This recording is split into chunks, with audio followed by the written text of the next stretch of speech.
Liquid Picnic Productions presents An Ideal Husband by Oscar Wilde, directed by John McQueen and Harris Williamson.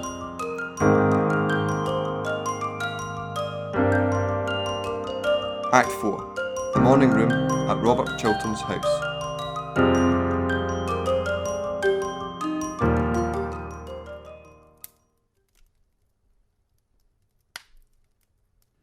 It is a great nuisance. I can't find anyone in this house to talk to, and I am full of interesting information. I feel like the latest edition of something or other. Sir Robert is still at the Foreign Office, my lord. Lady Chiltern not down yet? Her ladyship has not yet left her room. Miss Chiltern has just come in from riding. Ah, that is something. Lord Caversham has been waiting for some time in the library for Sir Robert. I told him your lordship was here. Thank you. Would you kindly tell him I've gone? I shall do so, my lord. Really, I don't want to meet my father 3 days running. It's a great deal too much excitement for any son. I hope to goodness he won't come up. Fathers should be neither seen nor heard. That is the only proper basis for family life. Mothers are different. Mothers are darlings. Well, sir, what are you doing here? Wasting your time as usual, I suppose? My dear father, when one pays a visit, it is for the purpose of wasting other people's time, not one's own. Have you been thinking over what I spoke to you about last night?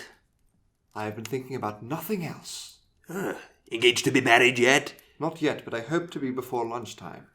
You can have till dinner time if it would be of any convenience to you. Thanks awfully. But I think I'd sooner be engaged before lunch. Never know when you are serious or not. Neither do I, father. I suppose you have read the Times this morning. The Times? Certainly not. I only read the Morning Post. All that one should know about modern life is where the duchesses are. Anything else is quite demoralizing. Do you mean to say you have not read the Times' leading article on Robert Chiltern's career? Good heavens, no. What does it say? What should it say, sir? Everything complimentary, of course. Chiltern's speech last night on his Argentine Canal scheme was one of the finest pieces of oratory ever delivered in the House since Canning. Ah, never heard of Canning. Never wanted to. And did Chiltern uphold the scheme? Uphold it, sir? How little you know of him! Why, he denounced it roundly, the whole system of modern political finance. This speech is the turning point of his career, as the Times points out. You should read this article, sir. Sir Robert Chiltern, most rising of our young statesmen, brilliant orator, unblemished career, well-known integrity of character, represents what is best in the English life. Noble contrast to the lax morality so common among foreign politicians. They will never say that of you, sir. I certainly hope not, father. However, I am delighted at what you tell me about Robert. Thoroughly delighted. It shows he has got pluck. He has got more than pluck, sir. He has got genius. Ah, I prefer pluck. It is not so common nowadays as genius is. I wish you would go into Parliament. My dear father, only people who look dull ever get into the House of Commons, and only people who are dull ever succeed there. Why don't you try to do something useful in life? I am far too young. I hate this affectation of youth, sir. It is a great deal too prevalent nowadays. Youth isn't an affectation. Youth is an art. Why don't you propose to that pretty Miss Chiltern? I am of a very nervous disposition, especially in the morning. I don't suppose there is the smallest chance of her accepting you. I don't know how the betting stands today. If she did accept you, she would be the prettiest fool in England. That is just what I should like to marry. A thoroughly sensible wife would reduce me to a condition of absolute idiocy in less than 6 months. you don't deserve her, sir. My dear father, if we men married the woman we deserved, we should have a very bad time of it. Oh, how do you do, Lord Caversham? I hope Lady Caversham is quite well. Lady Caversham is as usual. Good morning, Miss Mabel. And Lady Caversham's bonnets. Are they at all better? They've had a serious relapse, I'm sorry to say. Good morning, Miss Mabel. I hope an operation will not be necessary. If it is, we shall have to give Lady Caversham a narcotic. Otherwise she would never consent to have a feather touched. Good morning, Miss Mabel. Oh, are you here? Of course you understand that after your breaking your appointment, I am never going to speak to you again. Oh, please don't say such a thing. You're the only person in London I really like to have listen to me. Lord Goring, I never believe a single word that either you or I say to each other. You are quite right, my dear. Quite right. As far as he is concerned, I mean. Do you think you could possibly make your son behave a little better occasionally, just as a change? I regret to say, Miss Chiltern, that I have no influence at all over my son. I wish I had. If I had, I know what I would make him do. I am afraid that he has one of those terribly weak natures that are not susceptible to influence. He is very heartless. Very heartless. It seems to me that I am a little in the way here. It is very good for you to be in the way and to know what people say of you behind your back. I don't at all like knowing what people say behind my back. It makes me far too conceited. After that, my dear, I really must bid you good morning. Oh, I hope you're not going to leave me all alone with Lord Goring, especially at such an early hour in the day. I am afraid I can't take him with me to Downing Street. It is not the Prime Minister's day for seeing the unemployed.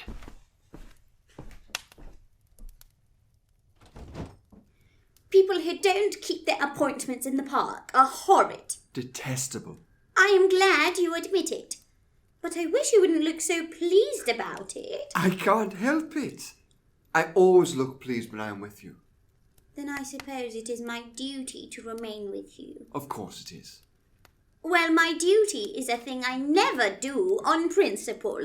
It always depresses me, so I'm afraid I must leave you. Please don't, Miss Mabel. I have something very particular to say to you. Oh, is it a proposal?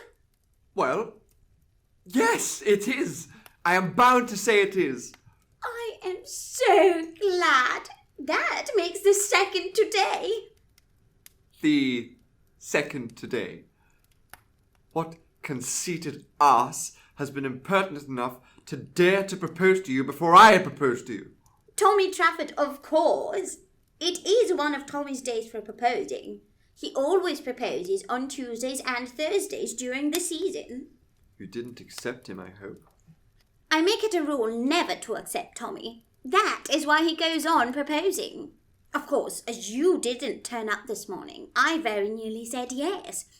It would have been an excellent lesson both for him and for you if I had.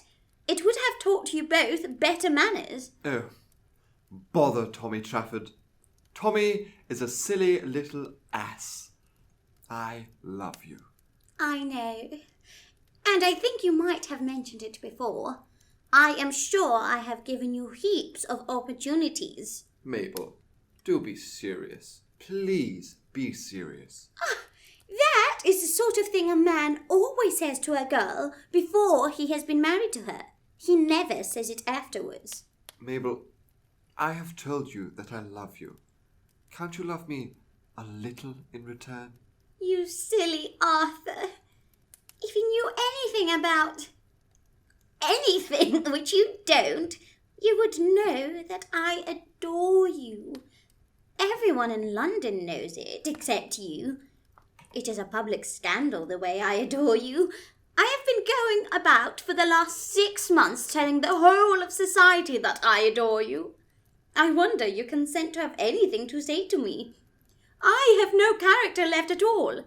At least, I feel so happy that I am quite sure I have no character left at all. Dear, Do you know I was awfully afraid of being refused? But you never have been refused yet by anybody, have you, Arthur? I can't imagine anyone refusing you. Of course, I'm not nearly good enough for you, Mabel. I am so glad, darling. I was afraid you were. And I'm a little over 30. Dear, you look weeks younger than that. How sweet of you to say so! And it is only fair to tell you that, frankly, I am fearfully extravagant. But so am I, Arthur. So we're sure to agree. And now I must go and see Gertrude. Must you really? Yes. Then do tell her I want to talk to her particularly.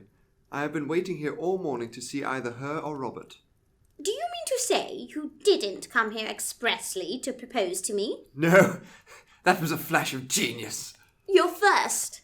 My last. I am delighted to hear it. Now don't stir. I'll be back in 5 minutes.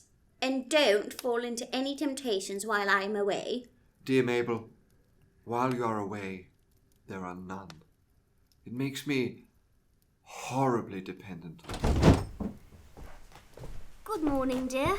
How pretty you are looking. How pale you are looking, Gertrude. It is most becoming. Good morning, Lord Goring. Good morning, Lady Chiltern. I shall be in the conservatory under the second palm tree on the left. Second on the left. Yes, the usual palm tree.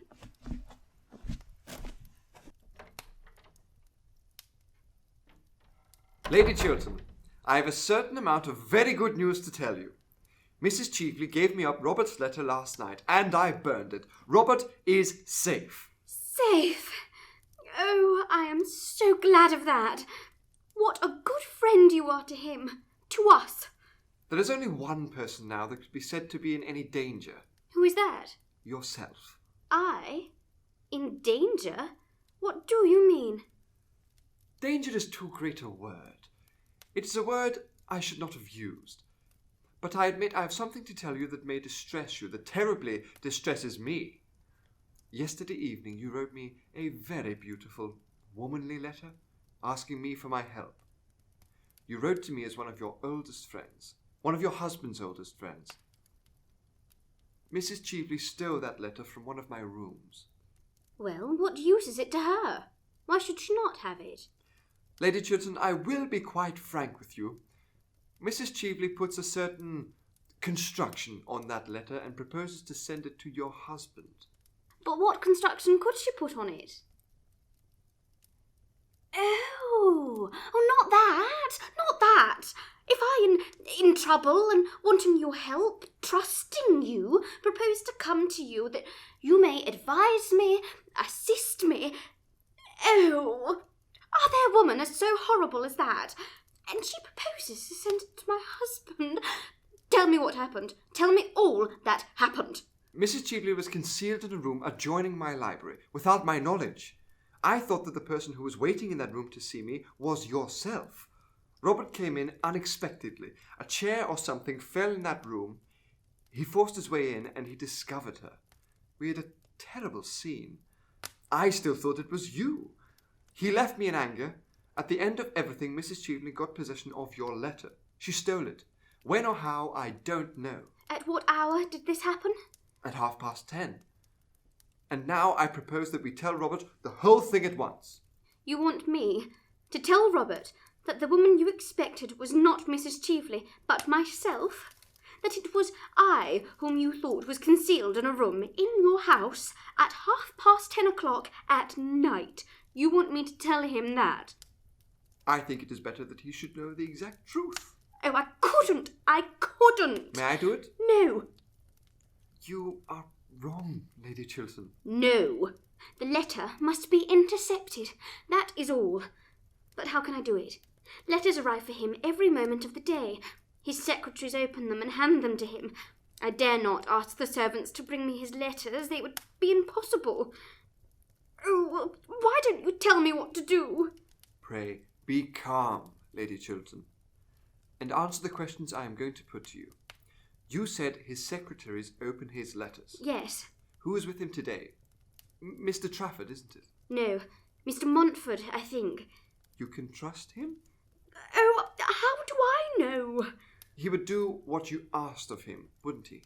I think so. Your letter was on pink paper. He could recognize it without reading it, couldn't he? By the colour. I suppose so. Is he in the house now? Yes. Then I will go and see him myself and tell him that a certain letter written on pink paper is to be forwarded to Robert today, and that at all costs it must not reach him. Oh. Robert is coming up the stairs with the letter in his hand. It has reached him already. Oh, you have saved his life. What have you done with mine? You want me, Gertrude? Yes. You trust me, Gertrude? Yes. Why did you not add you loved me? Because I loved you. Gertrude, you don't know what I feel. When Montford passed me your letter across the table, he'd opened it by mistake, I suppose, without looking at the handwriting on the envelope. And I read it. Oh, I did not care what disgrace or punishment was in store for me. I only thought you loved me still. There is no disgrace in store for you, nor any public shame. Mrs. Chevely has handed over to Lord Goring the document that was in her possession, and he has destroyed it. Are you sure of this, Gertrude? Yes, Lord Goring has just told me. Then I am safe. Oh, what a wonderful thing to be safe. For 2 days I have been in terror. I am safe now. How did Arthur destroy my letter? Tell me. He burned it. I wish I had seen that one sin of my youth burning to ashes. How many men there are in modern life who would like to see their pasts burning to white ashes before them. Is Arthur still here? Yes, he's in the conservatory. I am so glad now I made that speech last night in the house. So glad. I made it thinking that public disgrace might be the result, but it has not been so. Public honour has been the result. I think so. I fear so, almost. For although I am safe from detection, although every proof against me is destroyed, I suppose, Gertrude, I should retire from public life. Oh yes, Robert, you should do that. It is your duty to do that. It is much to surrender. No, it will be much to gain. And you would be happy living somewhere alone with me? Abroad, perhaps? Or in the country, away from London, away from public life? You would have no regrets? Oh, none, Robert. And your ambition for me? You used to be ambitious for me. Oh, my ambition. I have none now, but that we two may love each other. It was your ambition that led you astray. Let us not talk about ambition. Arthur, I have to thank you for what you have done for me. I don't know how I can repay you. My dear fellow, I'll tell you at once. At the present moment, under the usual palm tree, I mean in the conservatory, Lord Caversham. that admirable father of mine really makes a habit of turning up at the wrong moment. It is very heartless of him, very heartless indeed. Good morning, Lady Chiltern. The warmest congratulations to you, Chiltern, on your brilliant speech last night. I have just left the Prime Minister, and you are to have the vacant seat in the Cabinet. A seat in the cabinet? Yes. Here is the Prime Minister's letter.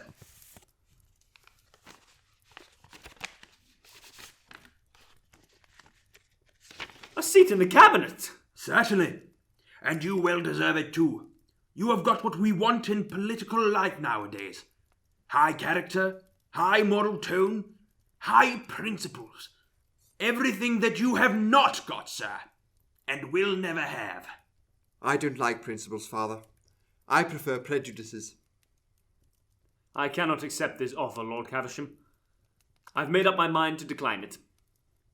Decline it, sir? My intention is to retire at once from public life. Decline a seat in the Cabinet and retire from public life? Never heard such damned nonsense in the whole course of my existence. I beg your pardon, Lady Chiltern. Chiltern, I beg your pardon. Do not grin like that, sir. No, father. Lady Chiltern, you are a sensible woman. The most sensible woman in London. The most sensible woman I know. Will you kindly prevent your husband from making such a from taking such... Will you kindly do that, Lady Chiltern? I think my husband is right in his determination, Lord Caversham. I approve of it. You approve of it? Good heavens! I admire him for it. I admire him immensely for it. I have never admired him so much before. He is finer than even I thought him. You will go and write your letter to the Prime Minister now, won't you? Don't hesitate about it, Robert. I suppose I had better write it at once. Such offers are not repeated. I will ask you to excuse me for a moment, Lord Caversham. I may come with you, Robert, may I not? Yes, Gertrude. What is the matter with this family? Something wrong here, eh? Idiocy. Hereditary, I suppose. Both of them, too. Wife as well as husband. Very sad. Very sad indeed. And they're not an old family. Can't understand it. It is not idiocy, Father, I assure you. What is it then, sir? Well, it is what is called nowadays a high moral tone, Father, that is all. Hate these newfangled names. Same thing we used to call idiocy 50 years ago. Shan't stay in this house any longer. Oh, just go in here for a moment, Father. Third palm tree to the left, the usual palm tree. What's that? I beg your pardon, Father. I forgot. The conservatory, Father. The conservatory. There is someone there I want you to talk to. What about, sir? About me, Father. Not a subject on which much eloquence is possible. No, Father, but the lady is like me. She doesn't care much for eloquence in others. She thinks it a little loud.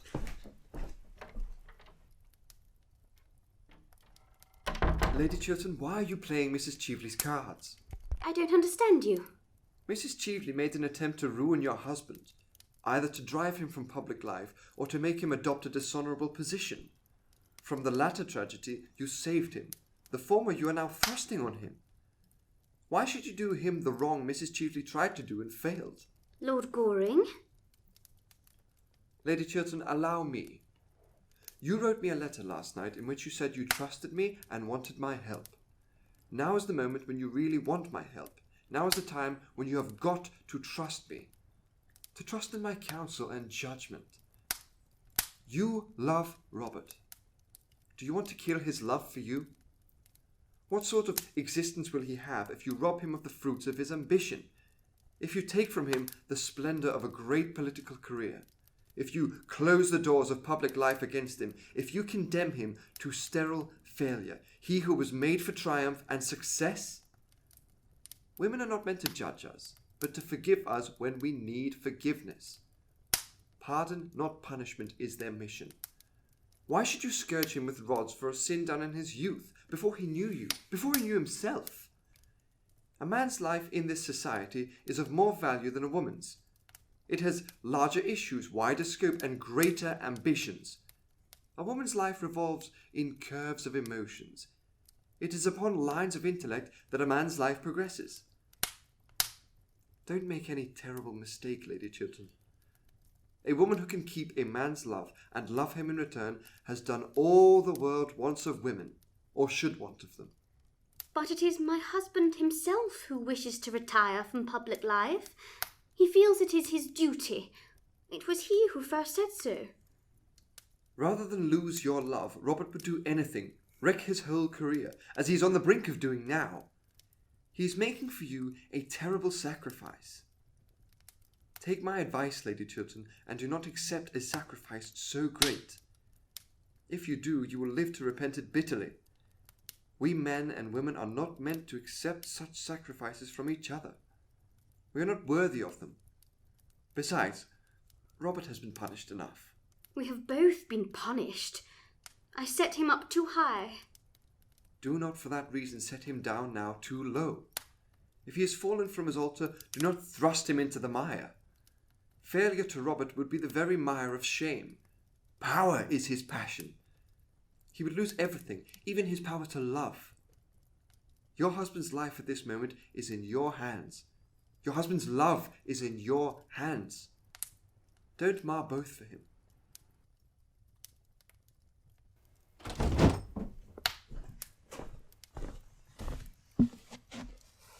Gertrude, here's the draft of my letter.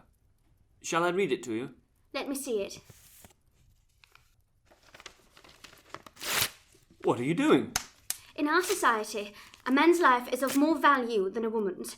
It has larger issues, wider scope, greater ambitions. Our lives revolve in curves of emotions.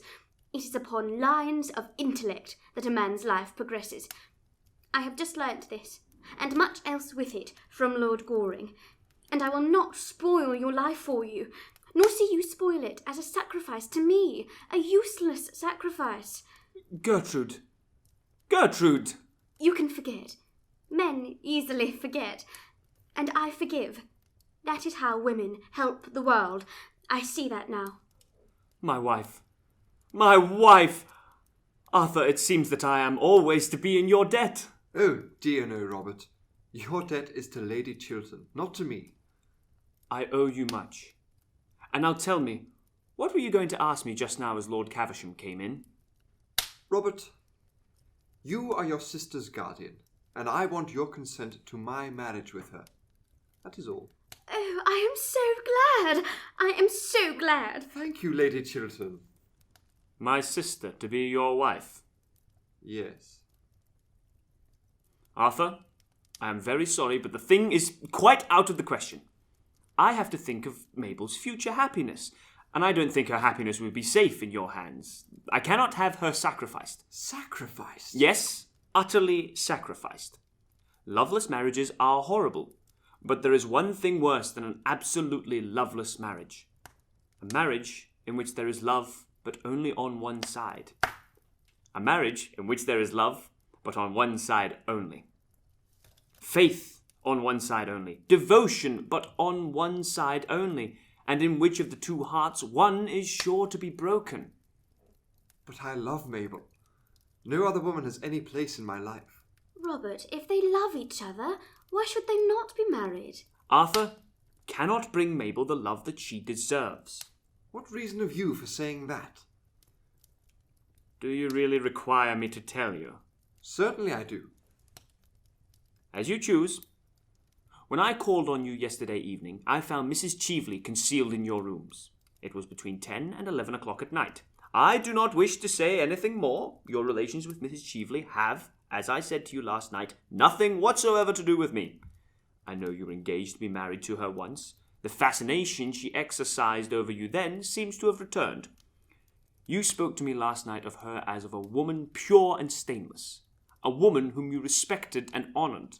That may be so, but I cannot give my sister's life into your hands. It would be wrong of me. It would be unjust, infamously unjust to her. I have nothing more to say. Robert, it was not Mrs Chevely whom Lord Goring expected last night. Not Mrs Chevely. Who was it then? Lady Chiltern. It was your own wife. Robert, yesterday afternoon Lord Goring told me that if ever I was in trouble I could come to him for help, as he was our oldest and best friend.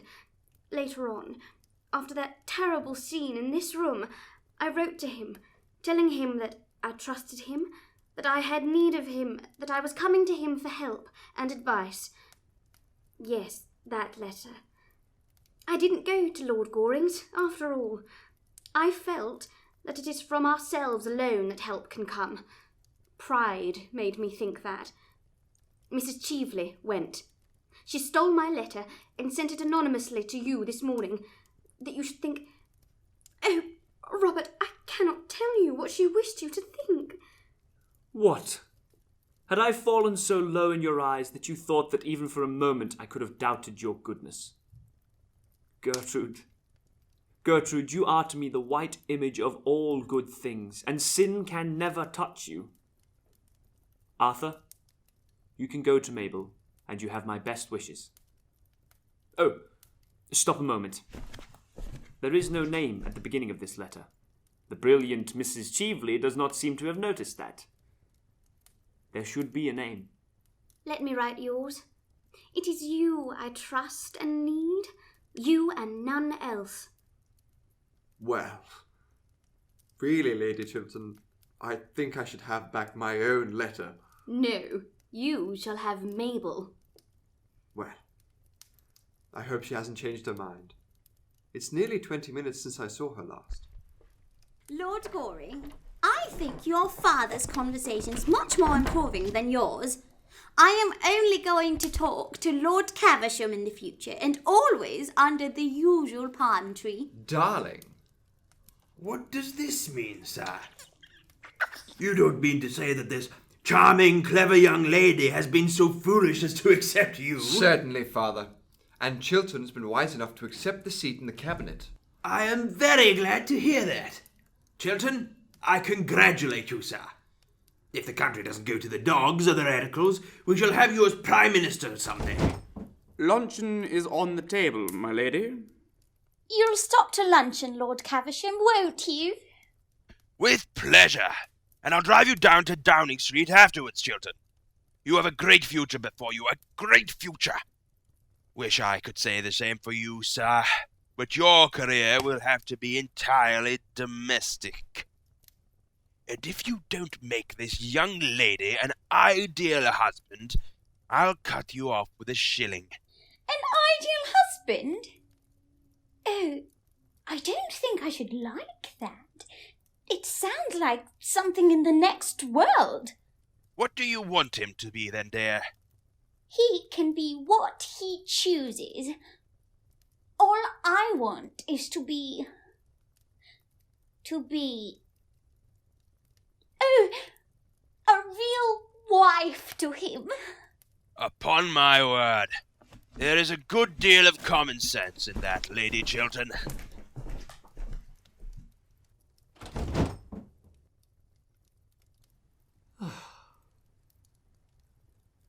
Aren't you coming in, Robert? Gertrude, is it love you feel for me? Or is it pity, merely? It is love, Robert. Love and only love. For both of us, a new life is beginning.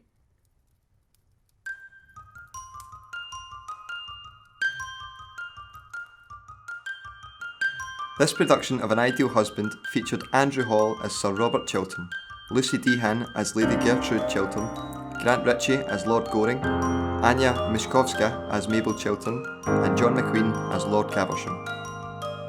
This act also featured Harris Williamson as Mason and Finlay Cassie as James. This has been an audio presentation of Oscar Wilde's play An Ideal Husband from Liquid Picnic Productions. Directed by John McQueen and Harris Williamson, produced by Finlay Cassie, and edited by the Liquid Picnic team. The sound effects and music used was either specially recorded or in the public domain. Full attributions and credits can be found at liquidpicnicproductions.com. Our supervising producers on this project were John McQueen and Harris Williamson. James Hay, Holly Clark and Joe Simpson are executive producers for Liquid Picnic Productions. The production team would like to thank Edinburgh Napier University. The credits were read by Grant Ritchie. Make sure to subscribe to us in your podcast player of choice so you don't miss our next production. For more information about Liquid Picnic, visit our website, and to keep up to date with us, why not follow us on Facebook, Twitter and Instagram. You have been listening to a Liquid Picnic production.